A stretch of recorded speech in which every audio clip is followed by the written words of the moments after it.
భోపాల్లోని ఓ అర్ధరాత్రి అంతా ఆదమరచి నిద్రపోతున్న సమయంలో ఓ మందుల కంపెనీలో గ్యాస్ లీక్ అయి కొన్ని వేల మంది ప్రాణాలు బలి తీసుకుంది దేవి.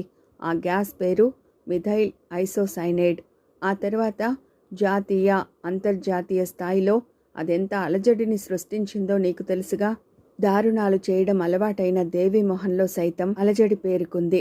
ఈ రాత్రి సరిగ్గా 12 గంటలకి ఉపాధ్యాయ మందుల కంపెనీలోని అలాంటి గ్యాస్ ట్యాంకర్ బర్స్ట్ కాబోతోంది. సెకండ్ల వ్యవధిలో అది మైళ్ల తరబడి వ్యాపిస్తుంది. ఫ్యాక్టరీ కార్మికులతో పాటు ఆదమరచి నిద్రపోతున్న నగరంలోని చాలామంది జనం ఆ గ్యాస్కి ఆహుతి కాబోతున్నారు. ఈర్ష్య, స్పర్ధ, వైషమ్యం, స్వార్థపరత్వాలు ఇలాంటి నరమేధానికి కారణమవుతున్నది చెప్పిన చౌదరి ఇక ఆలస్యం చేయలేదు. నాతో బయలుదేరుతున్నావా?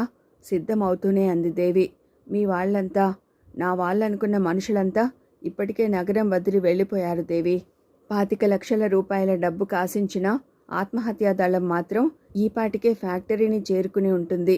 మరో అరగంటలో మొత్తం ఆపరేషన్ పూర్తి చేస్తారు. సన్నగా కంపిస్తూనే దేవి అతడితో బయలుదేరబోయింది. కానీ అదిగో అప్పుడు వినిపించాయి కేకలు. ఉద్విగ్నంగా దేవి, చౌదరి ఇద్దరూ గది బయటికి వచ్చారు.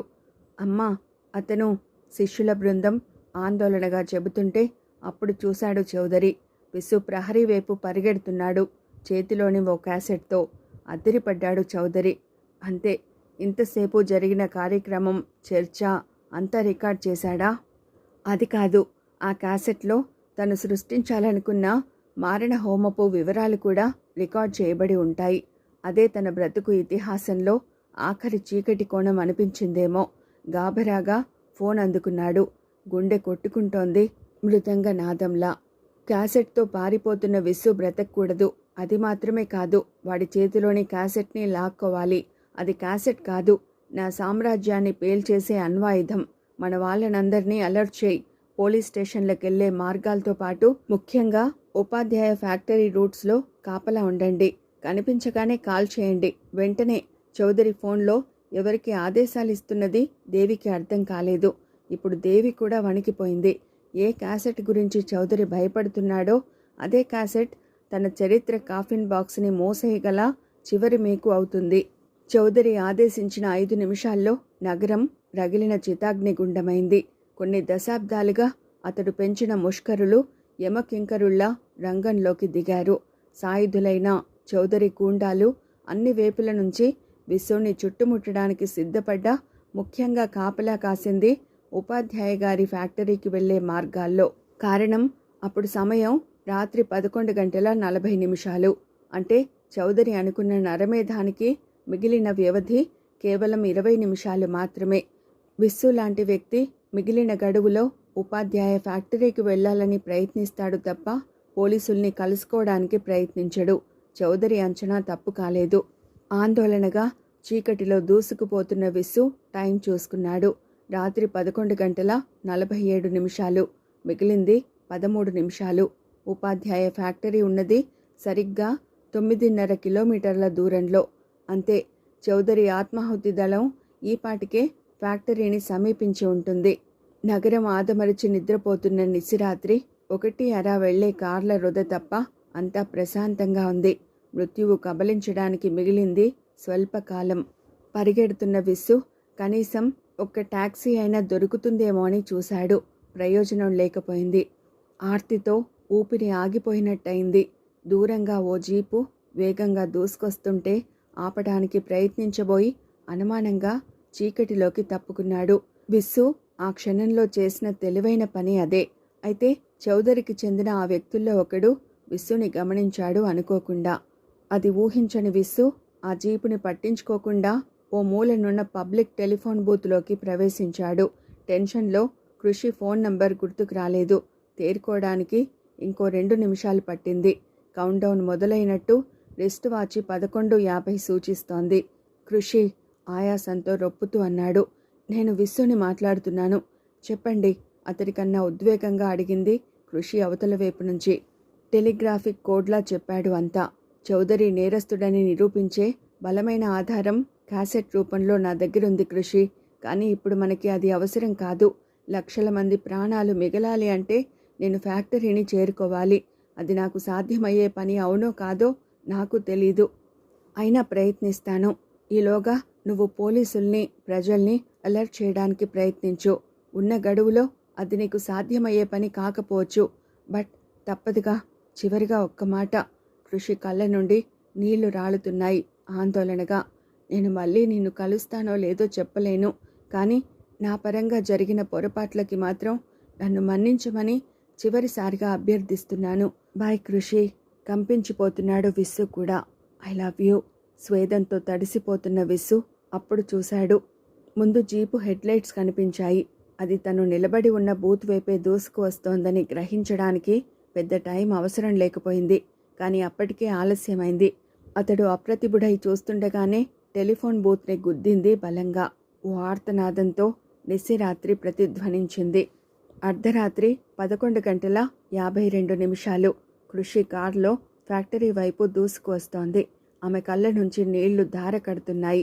రోడ్డు సరిగా కనిపించట్లేదు. అప్పటికే ఆమె కమిషనర్కి ఫోన్ చేసింది.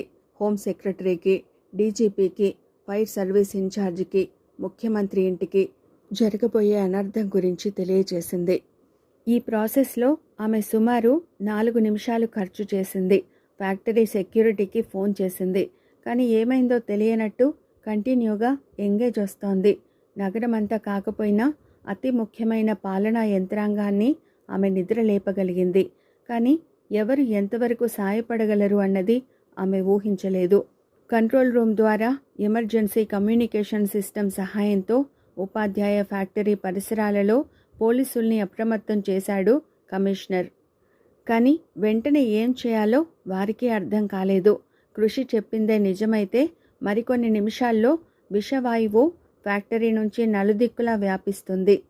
చిన్న పెద్ద అనే తేడా లేకుండా అందరి ప్రాణాల్ని తీస్తుంది. అందుకే పోలీసులు ప్రజల్ని అప్రమత్తం చేయడానికి బదులు తమ తమ కుటుంబాల్ని దూర ప్రాంతాలకి తరలించడంలో నిమగ్నమైపోయారు. రాష్ట్ర హోం సెక్రటరీ, డీజీపీలు నిజాయితీగా రియాక్ట్ అయి మిలిటరీ కంటోన్మెంట్ని సంప్రదించి సహాయక చర్యల కోసం ప్రయత్నించారు.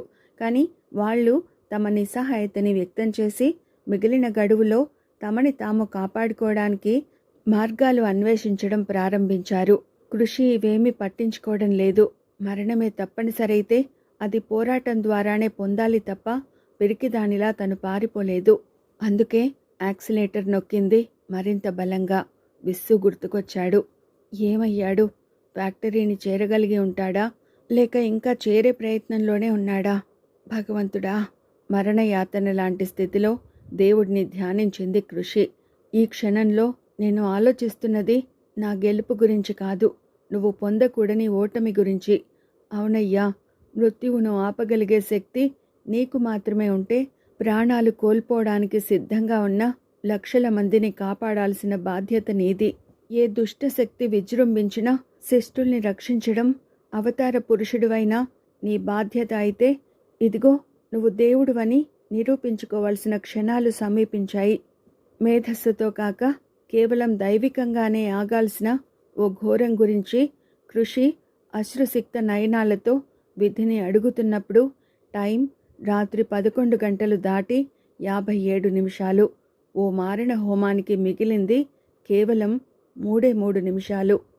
తూటాల మోతతో నిశిరాత్రి వణికిపోయింది. తుఫాను మేఘంలా కదిలిన ఆత్మాహుతి దళం ఫ్యాక్టరీ సెక్యూరిటీ గేట్ను దాటి అప్పటికే 6 సిబ్బందిని కడతేర్చేశారు. ఉన్నట్టుండి వినిపించిన బుల్లెట్ల చప్పుడికి అర్థం తెలియని ఫ్యాక్టరీ కార్మికులు కకావికలై పరిగెడుతున్నారు. ఎటు చూసినా రక్తం. ఆ పైన హోరు లాంటి హడావుడి. దుండగులు నిశీధులోని ట్యాంకర్ వైపు కదులుతున్నారు వేగంగా. మరో 1/2 నిమిషంలో ట్యాంకర్ వాల్వ్ని చిన్నాభిన్నం చేసేవారే. అదిగో అప్పుడు జీపుతో లోపలికి దూసుకొచ్చాడు విస్సు. టెలిఫోన్ బూత్ దగ్గర జీపు తాకిడికి ఓ చేయి అప్పటికే విరిగిపోయింది. పైబడిన గూండాల కత్తిపోట్లకి పొట్ట నుంచి రక్తం చిమ్ముతోంది. అయినా పోరాడి జీపుని స్వాధీనం చేసుకున్నాడు. కడగంటిపోతున్న ప్రాణాలతో వేగంగా దూసుకురాగలిగాడు ఫ్యాక్టరీ దాకా. వ్యవధి లేదు. చివరి ఘట్టానికి సన్నద్ధుడు కావాలి. ఆ క్షణంలో విస్సుకి దేవుడు గుర్తుకు రాలేదు. మరికొన్ని లిప్తల్లో ప్రాణాలు కోల్పోయే వేల లక్షల మంది అమాయకులైన వ్యక్తులు జ్ఞప్తికొచ్చారు. కాలావధులతో పోరాడాల్సిన నిరవధిక నిశీధిలో చివరి సాక్ష్యంగా మిగిలిన క్యాసెట్ని జీపులోనే ఉంచి కిందికి దుమికాడు నీరసంగా. కెరటంలా క్షీణించిపోతూ కడలిగా మారాలని చేస్తున్న విఫల ప్రయత్నంలో పద్మవ్యూహాన అడుగుపెట్టిన అభిమన్యుడయ్యాడు. అనుకోని అవాంతరంలా క్షణంపాటు దూసుకొస్తున్న విస్సు కథని ముందు పూర్తి చేయాలని వెనక్కి తిరిగారు. నిశ్శబ్దంపై శబ్దంలా తూటాలు వర్షించాయి. చీకటిలోకి తప్పుకున్నాడు విస్సు. అది అరక్షణమే. వెనువెంటనే ఉత్పాతమై కదిలి ఓ మూల నిలబడ్డ ఆగంతకుడిపై పడ్డాడు విస్సు. వృక్షఛాయల ఉచ్ఛ్వాసంలా ముందుకురికిన ఓ వ్యక్తి నుంచి తనను తాను కాపాడుకోవడానికి పట్టింది 2 లిప్తలు. అయినా ఓ తూట భుజాన్ని చీల్చింది. విషాద జంత్ర సంగీతంలా, ఆక్రందనకి సైతం అవకాశం లేని గ్రీష్మాగ్నికిలా. అతడు కనురెప్పలు బరువుగా వాలిపోతుంటే మృత్యు రంగస్థలంపై కదిలే సూర్య శిశువులా శక్తిని కూడగట్టుకున్నాడు. పేలిన భృకుటిలో నుంచి పైకురికిన 3వ నేత్రమై ప్రత్యర్థి చేతిలోని స్టెన్గన్ అందుకున్నాడు ఒక్క ఉదుటిన. అంతే. తదా దేహాంతర ప్రాప్తి ధీర సత్ర సమోహ్యతి. ఓ దేవుడా, దేహ నాశనం గురించి నేను ఇప్పుడు ఆలోచించడం లేదు. మరణానికైనా నేను సిద్ధమే. కానీ మారణ హోమాన్ని ఆపే శక్తిని ప్రసాదించు. ధాత్రి నిస్తబ్దతని చెరిపేస్తూ దగ్ధగీతమై ప్రత్యర్థులపై తూటాల వర్షం కురిపిస్తున్నాడు. తస్మాత్యర్వాణి భూతాన్ని నత్వం శోచ్యమర్హసి. నేనున్నది సర్వ ప్రాణులలోనే అయినప్పుడు నేను పోతేనేం, ఆ ప్రాణుల్ని కాపాడే అవకాశాన్ని నాకు దక్కించు. మృత్యు మస్తిష్కపు వాకిలి ముందు నిలబడి బడలికతో తూలిపోతూ ఇంకా పోరాడుతూనే ఉన్నాడు. ఏమవుతున్నది అర్థం కావడం లేదు. ప్రత్యర్థుల్లో ఎందరు నేలకూలింది తెలియడం లేదు. అసలతను ఇంకా బ్రతికే ఉన్నాడా, లేక స్వప్న గర్భస్థమైన స్థితిలో కదులుతున్నాడా అన్నది తోచడం లేదు. తను బిందువా లేక పగిలిన సింధువా అన్నది నిర్ణయించుకునేలోగానే కాలఘంటాధ్వానానికి దూరంగా సుదూరంగా దేవుడు ఆశీర్వదించిన ఉపనిషద్వాక్యంలా నేల కూలిపోయాడు. ఏమైంది దేవుడు? నేను అనుకున్నది సాధించానా? నరమేధాన్ని ఆపగలిగానా? ఓ భ్రాంతి లాంటి భావం. అదిగో అప్పుడు కనిపించారెవరో మసకగా. Apollo hospital. 24 గంటల సుదీర్ఘ పోరాటం తర్వాత కళ్ళు తెరిచిన విస్సుకి ముందు కనిపించింది కృషి. శరీరం నిండా శవానికి చుట్టినట్లు తెల్లని బ్యాండేజ్. తను ఇంకా బ్రతికే ఉన్నాడా? ఎన్ని యుగాల నిరీక్షణ తర్వాతనో కోరిన మనిషి తిరిగి దక్కినంత సంతృప్తితో కృషి లాలనగా అతడి వైపు చూసింది. అయితే తాను బ్రతికాడన్నమాట. ఇంత మొండి పిల్లే కృషి కూడా కంటతడి పెట్టగలదా? Thank you Vissu, thank you గొణుగుతుంది వెక్కిపడుతూనే. ఏమైంది ఆ ప్రమాదం?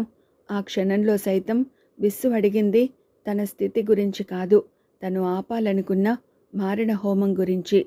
నీకు నా అభినందనలు విస్సు. ఆప్యాయంగా తలనిమురుతూ పరామర్శిస్తున్నాడో వ్యక్తి. అతడెవరో ముందు పోల్చుకోలేదు. పోల్చుకునేవాడే, కానీ గాయాలతో మెదడు శరీరం మొద్దుబారిపోయింది. లక్షల మంది ప్రాణాలను కాపాడడానికి నీ ప్రాణాల్ని అర్పించాలనుకున్న నీ ప్రయత్నం చారిత్రాత్మకమైనది. ప్రత్యర్థుల్ని పట్టించావు. ఓ ఉప్పెనని ఆపగలిగావు. Thanks and congrats. విస్సు అప్పుడు గుర్తించాడు అభినందించిన వ్యక్తి ఎవరో. Thank you prime minister. భాష కందని అభినందన బాష్పమైతే ఇప్పుడు విస్సుని పరామర్శించడానికి ప్రత్యేకంగా రాష్ట్ర రాజధానికి తరలి వచ్చిన ప్రధాని నేత్రాలు చెమ్మగిల్లుతున్నాయి. You love each other. Krishi విస్సుని చూసి నవ్వింది. ప్రధానమంత్రి, but I love both of you ఆశీస్సుల్ని అందించి నెమ్మదిగా బయటికి నడిచారు. హాస్పిటల్లోని ఇంటెన్సివ్ కేర్ యూనిట్ ఖాళీ అయింది మరో 2 నిమిషాలలో.